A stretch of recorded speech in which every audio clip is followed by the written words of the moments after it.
Let's put that disaster of the LSU game behind us and look forward to Ole Miss on this live edition of the Up Tempo podcast.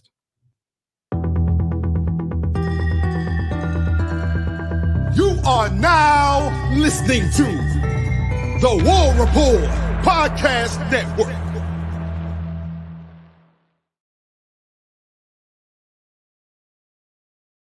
Yes, sir. What's up, Auburn family? I'm your host, Dustin Smith, joined as always by my guy, Blake Lane. We hope you guys are having a good week, man. It's a Tuesday night. Blake, I'm going to be honest with you, buddy. I want to put that tough one behind us.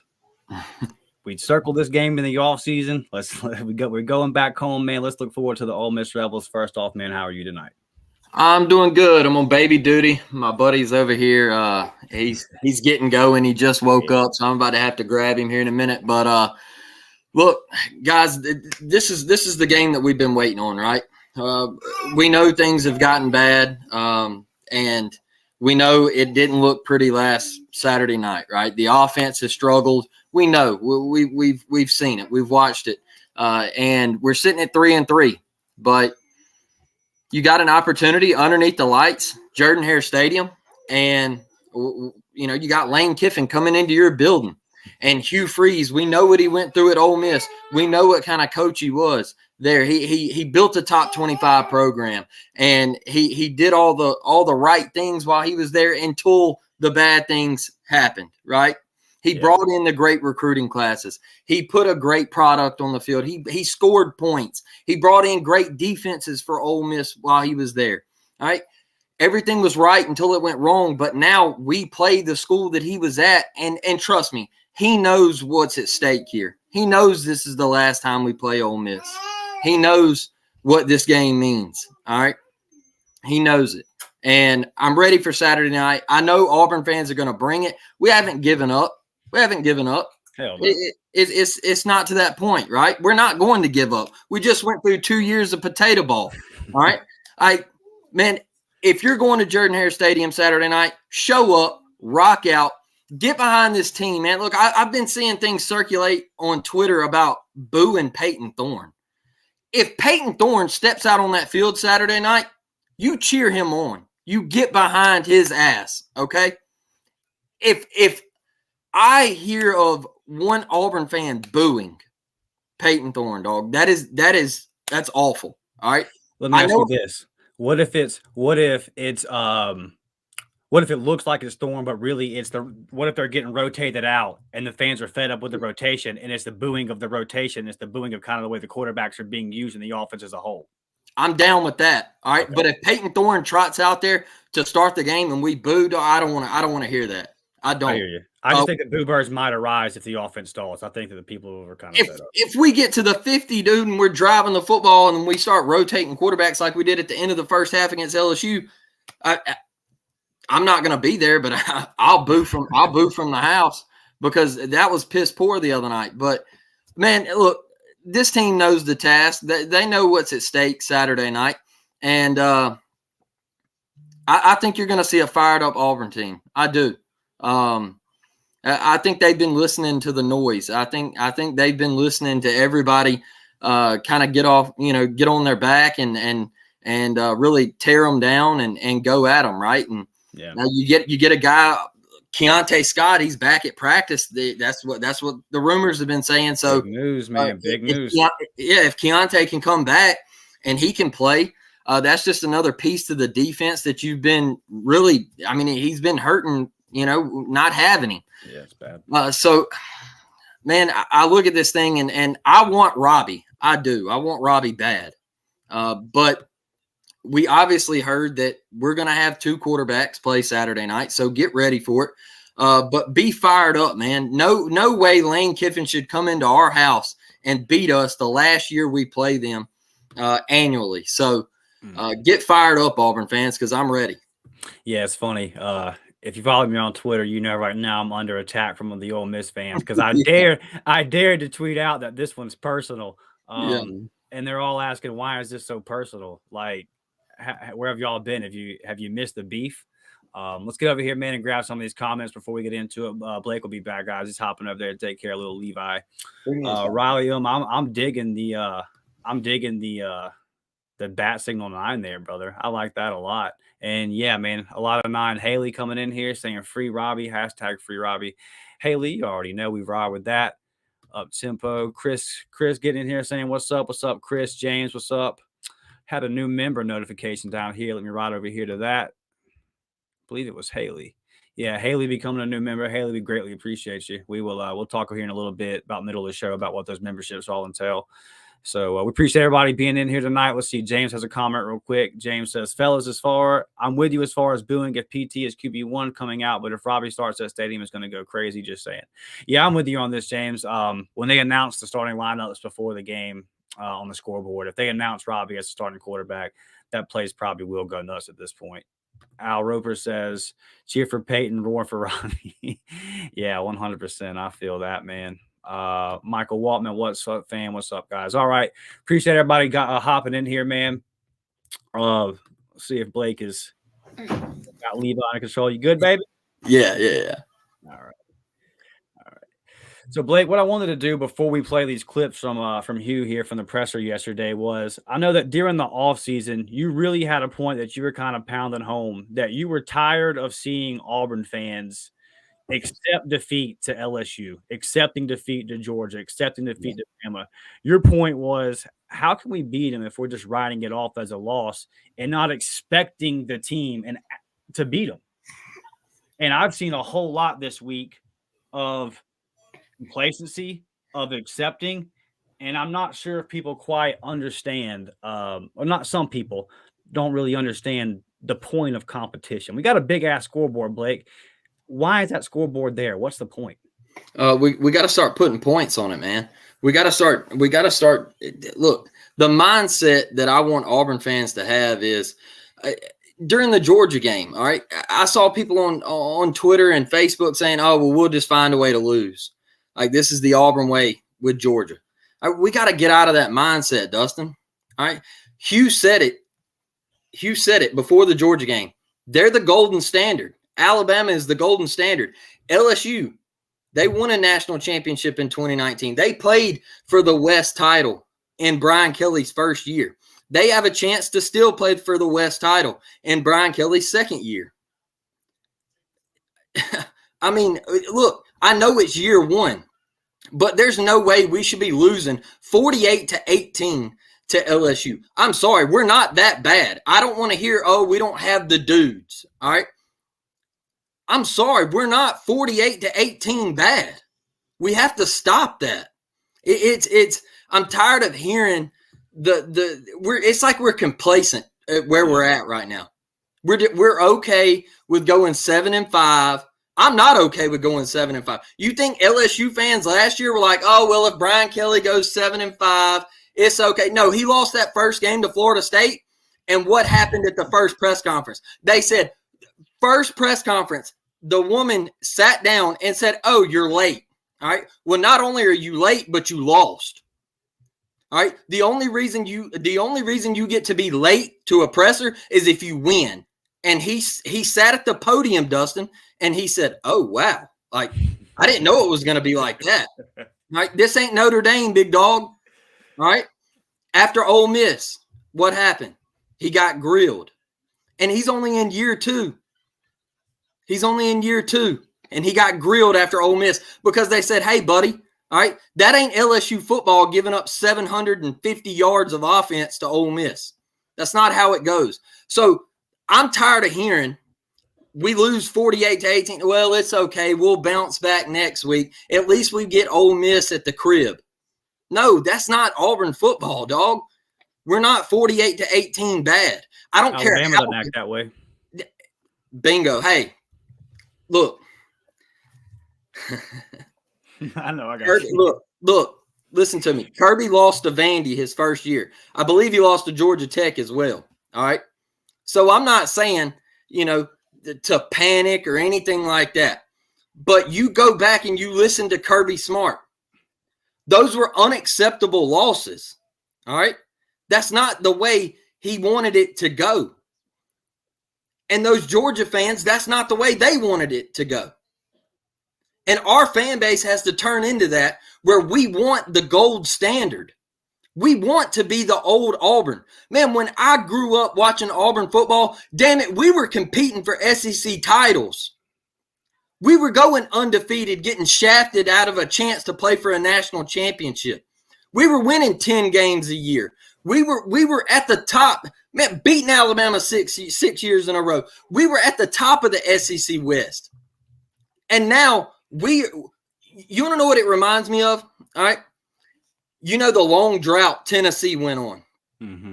And it just felt like Tennessee was never going to get back. I feel like some of our fans have fallen into that. I really do, Dustin, and I'm tired of it. I want us to get back. I'm tired of hearing the jokes from other fan bases. Like today I heard, well, Hugh, he'll eventually get to 8 wins, and that's about as about as good as he'll do. He'll win eight games every once in a while. And that's Auburn. That's Auburn football for you. I'm tired of that. All right. I want a bad year to be 9-3. I want a bad year to be 9-3, and us still trying to fight for an SEC title. I'm sick of it, man. That's not Auburn football, and it's not the way our fan base should be. Yeah, I'm with you, man. I'm with you. I appreciate that. Before I get over here and play these Hugh Freeze clips, I want to shout out our guy, Charlie Davidson Jr., becoming a new member. We appreciate you, Charlie. And like I said, we will touch on what all those memberships include here at about the halfway point of the show. But definitely appreciate you, man, trusting us and rocking with us. It's a big deal, and we love you for it. Chris says they need some of that Cadillac magic from last year somehow. So this is kind of something I wanted to talk on, Chris. So look, man, I hope Cadillac busted in that door today and said, hey, you know, we can run the damn ball. There ain't nothing wrong with it. When you're doing it, you can do it again. And you can do it again and again and again. There's no rules that say you don't have to run the ball. So I don't know what this is where we get away from it. But we got to run the ball down some of these teams' throat, man. And it was supposed to be the game plan going into last week, run the ball, control the clock, keep that explosive LSU offense off the field. Now, part of that I understand is your offensive line not committing dumb penalties and putting you behind the 8 ball. You have to win first and second down, or otherwise you're going to get behind the chains. But, yeah, man, this team has to your point, Chris, this team has to kind of find that internal fire. I don't know if right now a lot of guys in that locker room really understand what it means to play for Auburn. And Cadillac might kind of need to be a little bit more vocal this week than he has been throughout the season and saying, hey, this thing doesn't need to get away from us now. It doesn't need to get away from us. And I know that we looked at this before the season and we said we could go 0-3 to start the season as far as the SEC goes. We could lose these 3 games here that we've ultimately lost. And just like we said it would, you go a month now without Auburn winning a game. Obviously, the SEC fan base is going to be restless. And that's something I want to point out, too, to the people that are like, calm down. Brother, this is the SEC. Now, I haven't seen anybody call for Hugh Freeze's job. I've seen people tweet, stop calling for Hugh Freeze's job, but I haven't actually seen anybody say it. I just think that this is an SEC fan base that hasn't won a damn game in a month. We're antsy, brother. This is what you get. But yeah, Chris, we got to dig down and find a little bit of what we found that night versus A&M, man. This team has to remember what it is like to be Auburn Tigers, what it means, and I think that you have the perfect opportunity.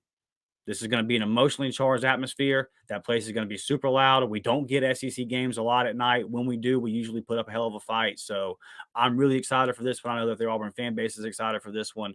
And that locker room needs to find something, man, because I thought they fought in the A&M game. I thought there was no game that they did not fight. A lot of guys quit in that LSU game, Blake. I agree, Dustin. I feel like we laid down a little bit, man. I feel like, especially in that second half, when things started to go the wrong way, you know, that drive at the end of the first half really hit on it for me. That it just felt like it wasn't our night. Guys just kind of accepted the fate that they were going to put up 40 on us, right, and they were going to run us out of the building. And, you know, we go back to that 2013 game down in Baton Rouge. Yeah, we got beat, all right? But you saw a team battle back in that second half and say, hey, this season, it ain't lost, all right? That looked like a new team. So I want to see that this Saturday night. I want to see a team come out under the lights at home, ready to play in front of your fans. against Hugh's old team, and I want to see 60 minutes of you busting your ass. All right, and it goes for the fans too. All right, I'm tired of being complacent with a Birmingham Bowl. I don't want that anymore. I'm sick of it, Dustin. Yeah, I hear you. So I'm gonna get over here and play the first clip that I want us to talk about from the press conference today. We get Chris's comment off the screen here. So this was Mike G, our boy Mike G, just asked you straight up, do you think there's going to be any personnel changes? Kind of if just the way you employ the guys out there, and this was Hugh's answer. Yeah, I mean, we're up here late last night, obviously, and today, and I really hadn't seen the staff much today because of everything I have to do Monday mornings, but that's still being discussed. But I would expect that you would see both QBs. Yeah, so Blake, let me get Pop Blake out here. But yeah, so that was Hugh Contu just speaking on. He was asked about the personnel, and that was the second half of it where he was talking specifically about quarterbacks, and he says that he plans to play both of them. And guys, get in the comments here and tell us what you think about that. Now, the first thing I want to say about this is this could just be the coach speak. This could just be, hey, why would I come out and say it's Robbie Ashford? If you're Ole Miss, why would I give Lane Kiffin? Why would I give Ole Miss that? That's a very strong possibility. But also, we kind of have to take Hugh at his word because Hugh's been pretty honest with us. And also, so far, what we've seen is he's going to rotate quarterbacks. I've seen nothing to make me think otherwise. So, man, it's I guess where I'll start with this, Blake, is like I don't know if you trot Thorne out, and like I mentioned with the booze, I'm just not sure if there's a way where it doesn't go south. Like if he starts playing bad, I don't see how the stadium doesn't start to turn. The Auburn fans are obviously anxious. We can see right here in the comments that we're pretty much over the Peyton Thorne experiment, and it's man, I really hope that they don't put Thorne in that position. If he is struggling out there, if he's not finding his groove, we're in game 7. I don't know what we would be trying to force. And I know, Blake, you said you just feel like there's some kind of miscommunication ultimately between Philip Montgomery and Hugh Freeze. You think that maybe there's a quarterback that one guy prefers over the other, and it's kind of leading to this whole situation. But not really reassuring comments from the coach when, as we can see here in the comments, everybody clearly believes that it's 9 time. Yeah, absolutely. Why wouldn't we believe that, Dustin? I mean, and I'm tired of hearing this too, is everybody say, oh, well, Robbie doesn't move the ball with the offense. All right.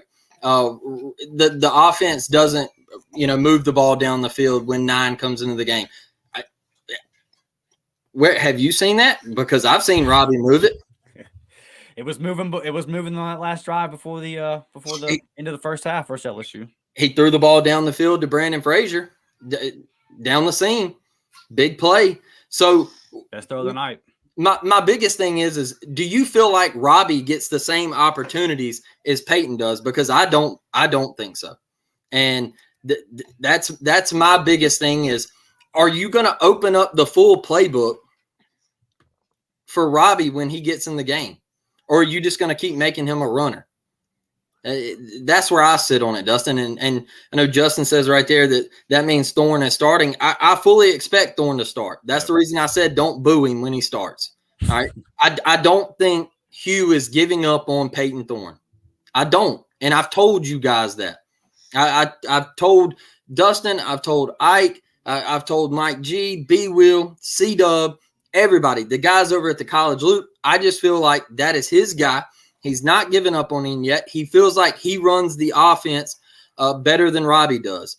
Now, when we look at it as at an eye test, do you feel that way? Nope. I don't either. I feel like Auburn needs to go with 9. I feel like he adds an extra on the ground, man. It's one cut, and he could be to the crib, and that's my thing is.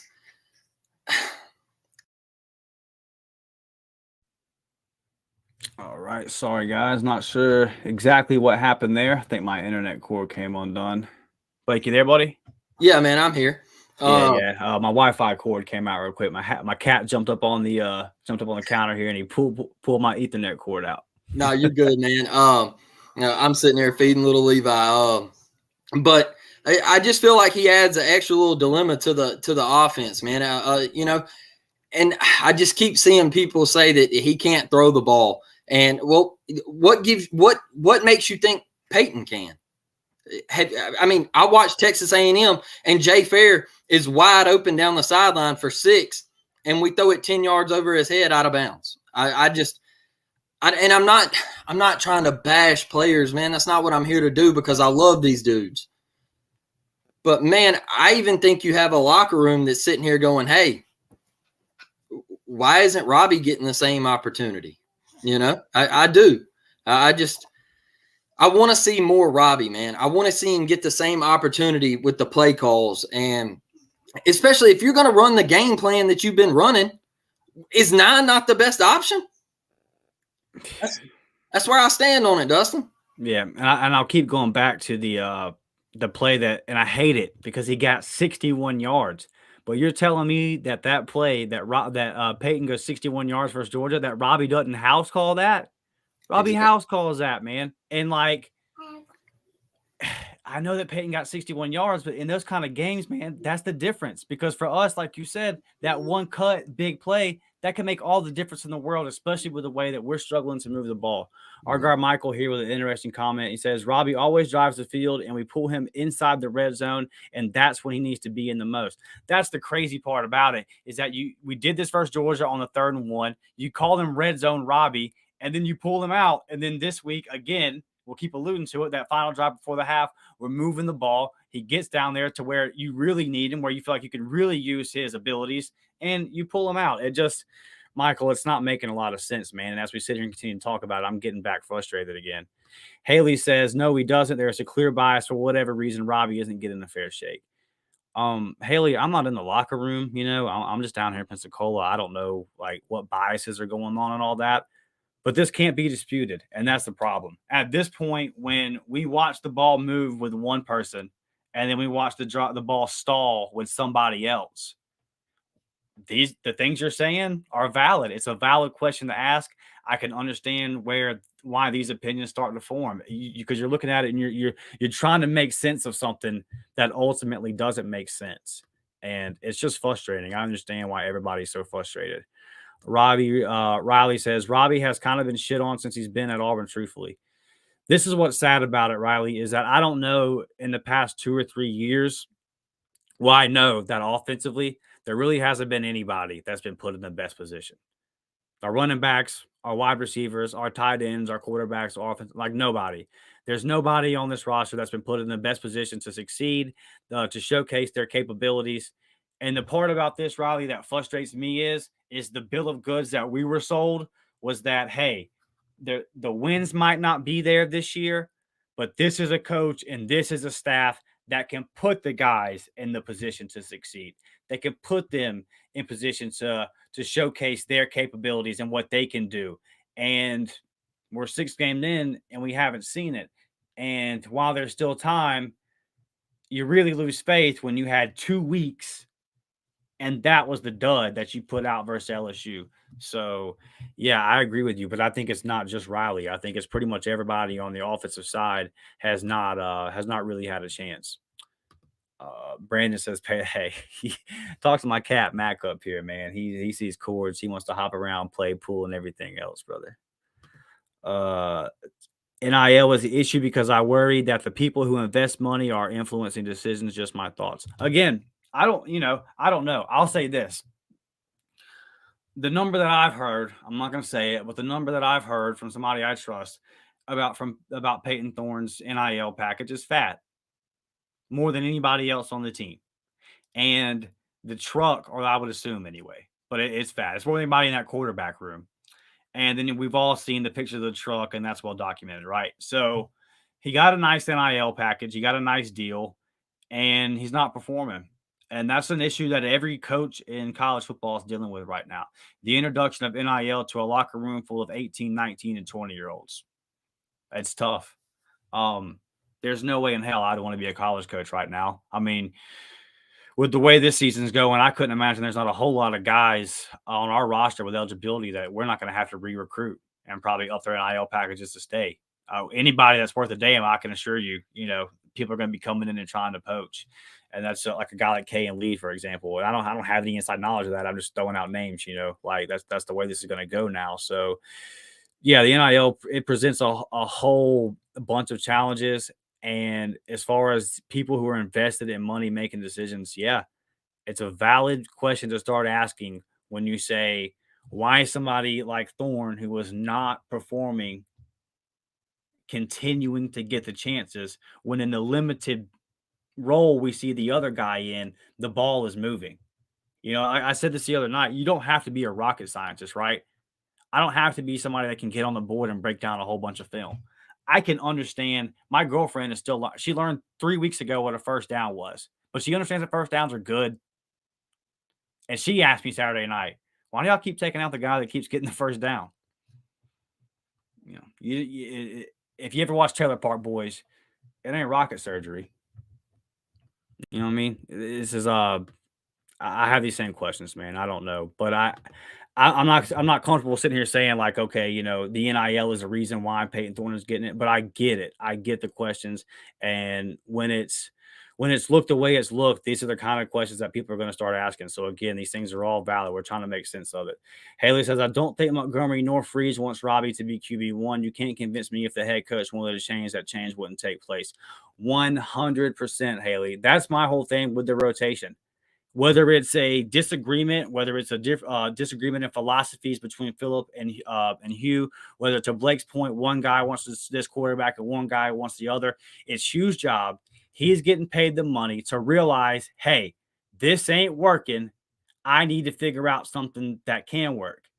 And again, coming out of the bye week, for it to look more discombobulated than it ever has is really the concerning part. And really where I'm with you 100%, Haley. It says we got to be fair. We said that ultimately we all came down on Harsin and said, brother, it all falls on you. We know Eric Keesall's not an offensive genius, but it falls on you. It's your program.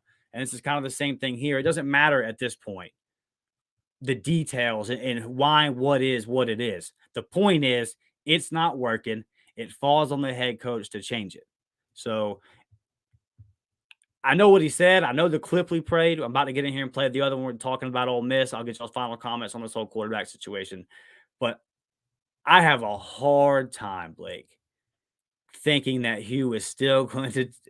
I just can't picture them doing what they did Saturday night again with the quarterbacks at home in front of our fans versus Ole Miss. I can't imagine they do that, man. There's no way they can. There's no way.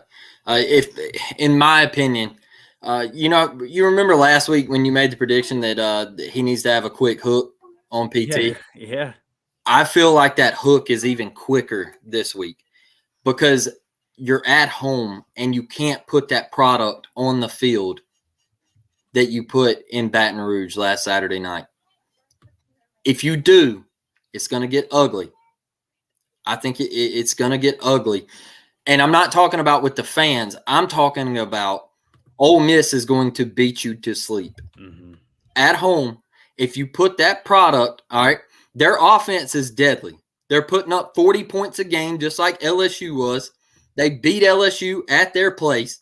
They put up 700 yards of offense on that defense, and we couldn't muster but 18 points on LSU's defense. So if you go into this game and your offense isn't clicking with Peyton Thorne at quarterback, you got to put 9 in. And I think you have to leave him in. I think that's where we're at into the season right now. We're 6 games. We're 3-3. And Daniel, PT wasn't here for spring practice. He's been here for 6 games, and he was here for fall camp. It's this guy threw for 30 touchdowns at Michigan State. He played in a Peach Bowl. He won 11 games. He went 11-2. We got TJ Finley out here at Texas State throwing game winners. We got Bo Nix up here playing top 10 matchups at Oregon, taking Michael Penix Jr. down to the wire. They should have won the football game. And I don't know, man. I don't know. TJ was at spring practice at Auburn, by the way, and he's gone to Texas State. And I know it's a level down, but still, it's not a good look for us. And he ripped Baylor apart. I know Baylor's not the best this year, and that Dave Aranda defense isn't what it normally is, but they're still a P5 Big 12 program. You agree with this, Blake? I don't think Brad Browning says I don't think Montgomery is here after the season is over. Yeah, I agree. I don't know if he makes it through this season. We get a couple more performances like that, and I don't know. The weakest link says Boosters want to win is bad or more than anyone. Yeah, weakest link. We've grown a lot. We ourselves have grown throughout the summer. But if you were with us at the beginning of the summer, man, when Hugh Freeze was hired back last November, I know the Boosters was a big talk. Me and Blake have made this point a whole bunch of times. We've come and we've defended Yellowwood a lot on this podcast. Really, we know that they're pumping money into the product. They want to see it win and be successful just as much as anybody. I just think that the point about NIL, how much money certain people have invested into players, I think it's all a fair point in today's college football world. I'm not making the claim that boosters have put their hands into the whole situation and said, you have to play Peyton Thorne because we played the money. I'm not saying that at all. I'm just saying that in this landscape of college football, those are the kind of questions that are going to be asked. And you have to just kind of naturally ask yourself this. Is it possible that when a guy gets a big NIL deal like Peyton Thorne did, and then he struggles, do you think that's not a conversation amongst the players? Do you think that they're not looking and going, hey, man?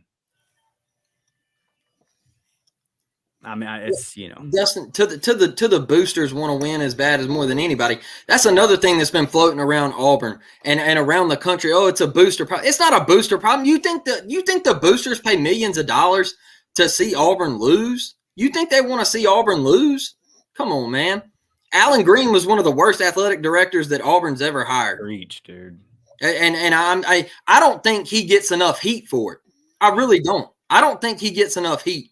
Because everybody looks at that Bruce Pearl contract and they're like, oh, Alan Green, man, Bruce Pearl wasn't leaving Auburn. Get out of here. That's Jay Jacobs that went and made that bold move. Come on now. Come on. He wasn't leaving Auburn. It had nothing to do with AG. He's one of the worst athletic directors Auburn's ever had. Buddy sent after we beat North Carolina in the Super Regional, he sent a bus up there to bring the baseball team back home. A bus. Yeah. No, Haley says, I would pat Montgomery's U-Haul free of charge at this point. This is a good point, too, that Mike makes. Robbie is from here. He understands how you feel. Best believe that. Mike, I'm going to be real with you, brother. I would have argued this a year ago. I would have said that people from all over the country can get it, blah, blah, blah, blah, blah. Potato Head made me think a lot differently about that. And then to this point right here, yeah. We've seen it time and time again. The only people that are truly going to be great at Auburn embrace Auburn. You can be here for 1 year like Cam Newton and become a legend. You don't have to be a 4-year, 3-year guy. You can come in here for one winter/spring like Jabari Smith and become an Auburn legend forever. But those guys were successful. They were successful because they embraced Auburn. You can't come in with a mercenary attitude, man. It can't be, I'm going to come in here for 8 months. I'm going to get my job done. I'm going to get mine. And then I'm going to go off to the NFL. What did I tell you after Cal? When the whole locker room knew the fight song and one guy was, I know that seems silly when I said it at the time. You have to invest in Auburn to be successful at Auburn. And college cultures are different, man. Like you look at a place like A&M, you look at a place like Florida, you look at a place like Auburn. We're a different breed. We're a different kind of fan. This is a different and unique place. It takes a different and unique kind of person to be successful at Auburn. And I will stand on this. If you do not embrace Auburn, truly embrace it and try to become an Auburn man, you will not succeed here. You won't do it. Ask Tony Barbie. Yep. You can't get away with it, man. Brian Harsin didn't last 20 months. And if he did, he was right at 20. But he didn't make it 2 years because he never embraced it. I don't even remember the baseball. Was it Sonny Galloway before Butch? What was that like? Did he embrace Auburn, Blake? Was he ever about it? No, he was not. Hey, to that point, Dustin. All right, I'll go across the state for you. You want a great example? You want to talk about embracing a program, embracing something that you love and you want to be coached? Look at Terry and Arnold. Look at that. You want to talk about embracing the University of Alabama? He said, hey, when I chose to come here, I knew what I was walking into. I knew what kind of coach I was playing for. I knew how I was going to get coached. I knew I was going to get my ass chewed out. But that's why I come here, because I wanted that. Right. And I wanted to be the Alabama standard. Yeah, you got to take it in, man. Yeah, there's no other way to do it unless you embrace the culture of whatever school you're at. Teresa says, dialogue same. You know, Robbie would have dove head first to get that first down. Look, we were all upset about this. I know Blake well, and I knew when I saw Peyton do that because Blake's defended PT through and through. And I knew that when he ran out of bounds right there, I said, Blake is up in Mobile and my boy is done at this point. I knew that. I was done. Look, 4th and 5. First off, our boy Ike, he pointed it out to us that he had a couple guys wide open that he chose not to hit. And he said he was going to break it down on the film. I don't know if that's available yet, but they actually put it up for free. They put it up for free. So normally the watch the film is for the members only. Go to the War Report today. I don't know if it's all. It probably is only like the first half. I'm sure it's not the whole game, but definitely go check that out on the War Report channel if you have it. It's up for free. If you can't give your body up for your team and your university, all right, I'm sorry. Robbie Ashford dives for. He at least attempts to make the first down. That right there. That's where I was over it, man. Yeah, and Riley says Riley will die for that first down. 100% agree with you, Riley. All right, guys, before we get in here and play this next clip of Hugh Freeze talking just about Ole Miss and how similar they are offensively to LSU and how the game plan is going to have to kind of be the same, we have some new members tonight, so I wanted to touch on just the memberships and what's all coming from that real quick, if I can find the overlay here. You got $3.99 a month. You've got the JV squad, $5.99 a month. We need to update this. You know, obviously you see Blake's got his hands full there. My girlfriend's got surgery coming up. I've got surgery coming up. So we got busy lives right now, but we will get this updated for you guys. But members only live chat, member shout outs, priority reply to comments, early access to videos, and exclusive gifts. Also, we have a new podcast that will be available for our JV members as well, where we're calling it Around the Plains right now, just taking a look at baseball, basketball, football, anything going on at Auburn. And you over here too. And by the way, on that Friday, I will be at the baseball scrimmage. So I will have tons of content coming for you guys from that. And then $5.99 a month, the varsity squad, recruiting updates, game day group chat, gameplay with you, watch the film for Auburn baseball. Blake's excited to get in here and break down some of that. I will also be doing some of our recruits. Actually, I've started doing some of that. It's just a whole process with YouTube and everything like that, but we'll have that up for you guys soon. And then discounted merchandise over there on the warreportshop.com. Go ahead and do that as well, guys. Go to the warreportshop.com. Our t-shirt is up there, the Level Up Tempo t-shirt. I got it right here. So go over there to the warreportshop.com. Get that, man. That'll help us out as well. We guys love you. Your support means the world to us. And to Haley and what was our other member as well. We really appreciate you guys joining tonight, man. It does mean a lot to us. And tomorrow will be the recruiting pod and then the Around the Plains pod. We'll try to get up there for you tomorrow, guys, as well. So Charlie Davison. So Haley Tubbs and Charlie Davison, our new members tonight, man. Welcome to the family. We love you guys. We appreciate y'all believing in us and supporting us. And like I said, within the next 48 hours, definitely tomorrow, the recruiting pod will be up. Rough night for our guy Bryce Kane in Mobile, man. But I got the full breakdown of that and then how the other recruits did as well. Fat Barnett jumped back on the scene with a big night. He's been hurt for about a month and a half. He hopped back out at 6 carries and 5 tutties, man. So he definitely made the most of his return. And I'm fired up to get in there tomorrow and talk about all that with you guys. So get some more comments here, and I'll hop over here to our next Hugh Freeze quote from the presser. P-Pass says, "Hey, peeps, what is up?" All right, man. Look, I'm going to get in here and play the next clip, and then we'll talk about it. This is Coach Hugh Freeze being asked just kind of the similarities between Ole Miss's offense and LSU's offense and the challenge of facing two explosive offenses in back-to-back weeks.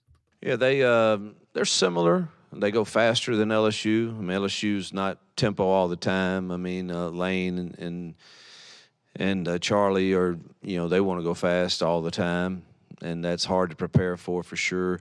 They do a few more things in the run game than LSU, and probably in the pass game too. But their quarterback's playing at a high level. I think's only turned it over, I don't know, 2 times.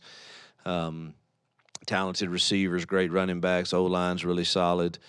I hadn't watched too much of their defense yet. I'll do that this afternoon, but I know my guys said they're playing extremely hard on defense for sure, and obviously are stopping people for the most part. So I think you got a complete team, and give credit to the job Lane's done there, and when he took over and has built it back into a competitive top 25 program. All right. I think Blake's muted here real quick. Blake, unmute yourself if you can, brother. My computer's acting a little wonky tonight, but Blake, I wanted to ask you, man. Like you said, they're very similar offenses. What do we need to do to avoid a similar situation, allowing them to give up 48 points? And obviously, being at home versus being in Baton Rouge on the road will help a little bit with that. But what can we do, man, to kind of slow this down? You're going to have to find a way to put pressure on Jackson Dart. This is a guy last year that he turned it over at a high rate. He got better at the end of last year. We forced turnovers in Oxford last year. All right, we had a couple that we could have had a couple more, right? We're going to have to find a pass rush, man. We got to make him uncomfortable. This is a receiving group. They've got 3 dudes that they really rely on heavy. I think he's thrown for 12 or 13 touchdowns. I think Jackson Darts ran for 3 or 4 more. He's going to use his legs. He like I said, he's not turning it over like he was last year. I think he's only threw 2 picks this year. So we're going to have to find a way to get pressure. We're going to have to find a way to get a turnover, just like we did at LSU. We had an opportunity in Baton Rouge. We're down 20-7. We get a turnover. We got to make some big time plays like that. And I saw a comment over here in the thread that said Ole Miss is gonna rout Auburn about as bad as LSU did. And I tell you, if you don't get pressure, and that could possibly happen. I also think you can't go 6, 7, 8 plays without running the football. Just my opinion. I think Auburn has to find a way to run the football against this Ole Miss defense.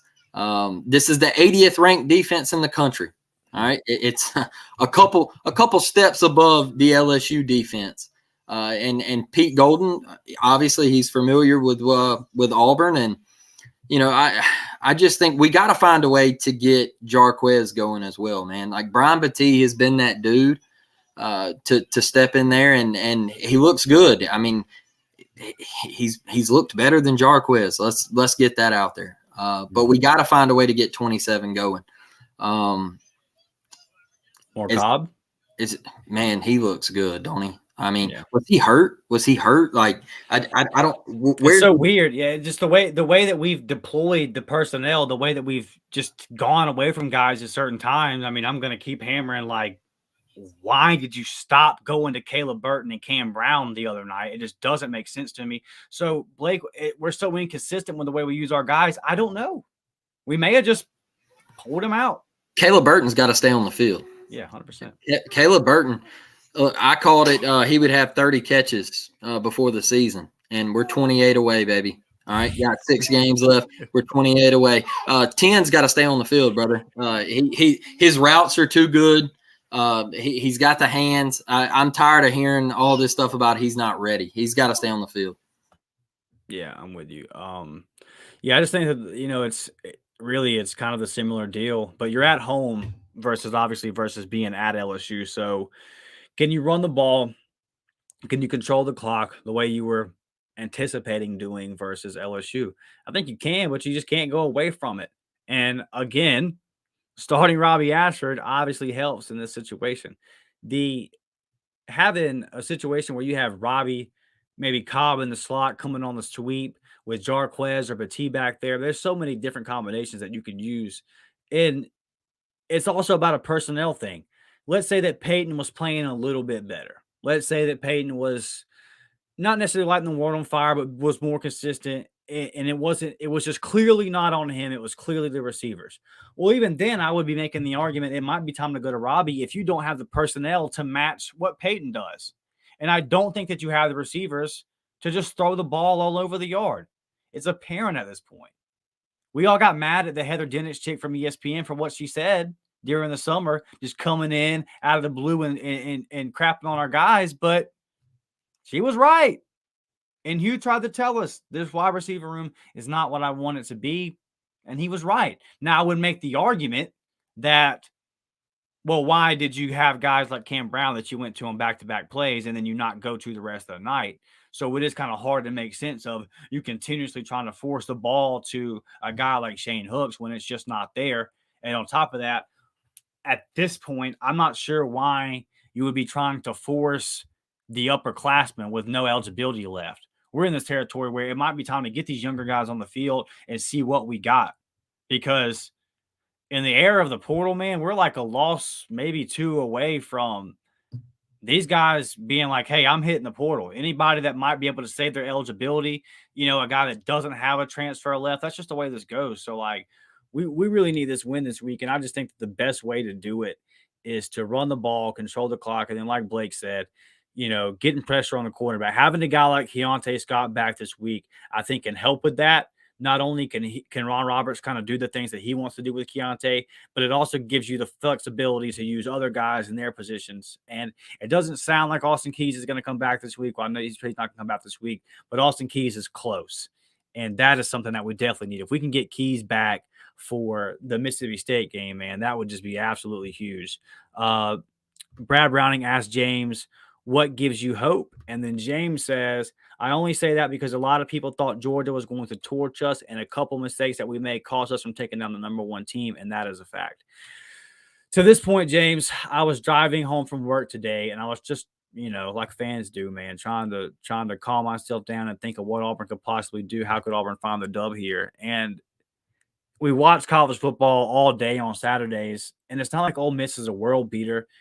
And teams step up all the time and win games they're not supposed to win. College football is crazy. Auburn, step up, man. At home, a game that you talked about all freaking summer long. You got to get this one. Can't lose 4 games in a row. You can't lose your first 4 SEC games. This will drop you to under 500. You win this game, and then you get to 4-3. You will have beat. What is Ole Miss ranked? I'm not sure what they're ranked. Somebody in the chats or Blake. You're muted, brother.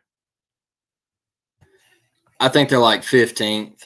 15th, yeah. So you beat a top 15 Ole Miss team at home, man. Like, that's something to get hype about. And then you got Mississippi State coming in the next. You beat Mississippi State, a very winnable game, and you're right back. You're at 5-3.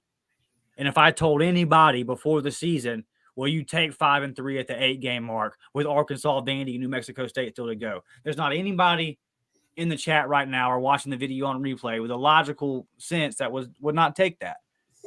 So you're still right there. But to Blake's point, we got to do our part. We got to show up and show out, man. Yep. This has to be an atmosphere better than the Georgia game. You're getting a night game. You're getting them at home, SEC.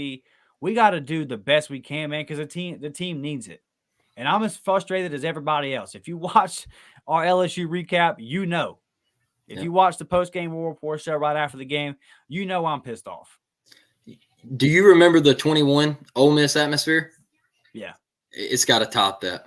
It's got to top that.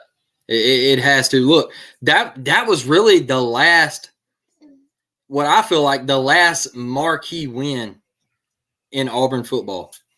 Yeah, I agree with that. I mean, it was like I felt like we were a team to be reckoned with at that point. We were 6-2. I felt like we were hot. We were rolling. That atmosphere was absolutely insane. And I need that Saturday night. I need this team to bounce back. Like I said earlier, we're not 48-18 bad. We're not. Nope. And we get this win, man, and all this noise, all this talk from all week. Because let's call it what it is, dude. The honeymoon's over for Coach Hugh Freeze. The tough questions. Well, I say the tough questions. I thought the pressure was going to be a little bit tougher. I'll be honest with you. But you start to see the stuff this week kind of circulate around the media and everything, where people are going, "Wait, what? What's going on?" Obviously, a lot of people saw what happened Saturday night, and they have a lot of questions. So, this is the big week, man. This is the week to step up. I know it means a lot to Hugh, but it means a lot to Lane. It's going to mean a lot. He's going to be able to tell that Ole Miss team's going to want to play for him too. Make no mistake about it. Lane Kiffin's been telling that team, because they had the bye week. He's been telling them boys for 2 weeks, hey, these were the people that thought they were going to steal me. Remember all that stuff we went through last year? Like, he's going to sell all that to them. So they're going to be just as juiced. We have to match it. 5 out of these 6 performances this year, I have not questioned our heart. I have not questioned our juice. I question your heart, and I question the juice from Saturday night. We got to be in wounded animal mode, Blake. There's no reason why we're not. You've lost 3 in a row. You should be playing for your life. There should be no loafing.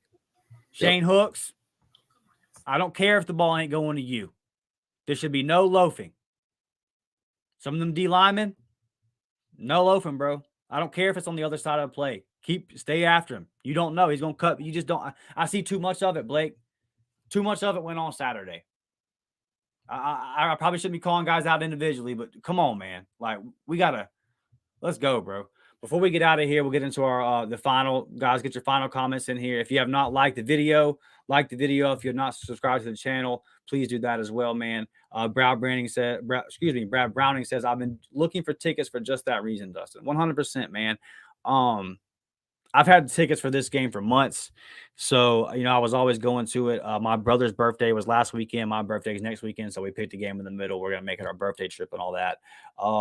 But the mindset is, that's our mindset going into the game is, on paper, really don't have a whole lot of faith Auburn's going to win this game. So all I can do is show up and do my part. And I'm never going to bail on Auburn. And because of what's happened over the past 2 to 3 weeks, I'm going to cheer harder. Like, I'm more fired up for this game than I think I would have been. Like, because I know what I got to do. I got to do everything I can. I got to play my small part. And we all got to do that, man. So if you're going to the game, like, I promise y'all, unless we just get Penn Stated, if we get Penn Stated, then I'll have a clear voice on the Sunday recap. But hopefully, man, I'm on here super hoarse and can't talk. What's it? Turkey says, and if I'm pronouncing that wrong, I'm sorry, brother.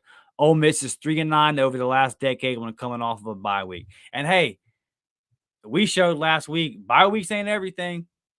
Maybe Lane Kiffin overthinks it a little bit. I think you come off sluggish off a bye week. I do. I look, I might be in a crowd by myself here, but I think coming off a bye week is a bad thing. I've never been a fan of it. I think it's just, especially like if you feel like we had Georgia, man, right? We had Georgia.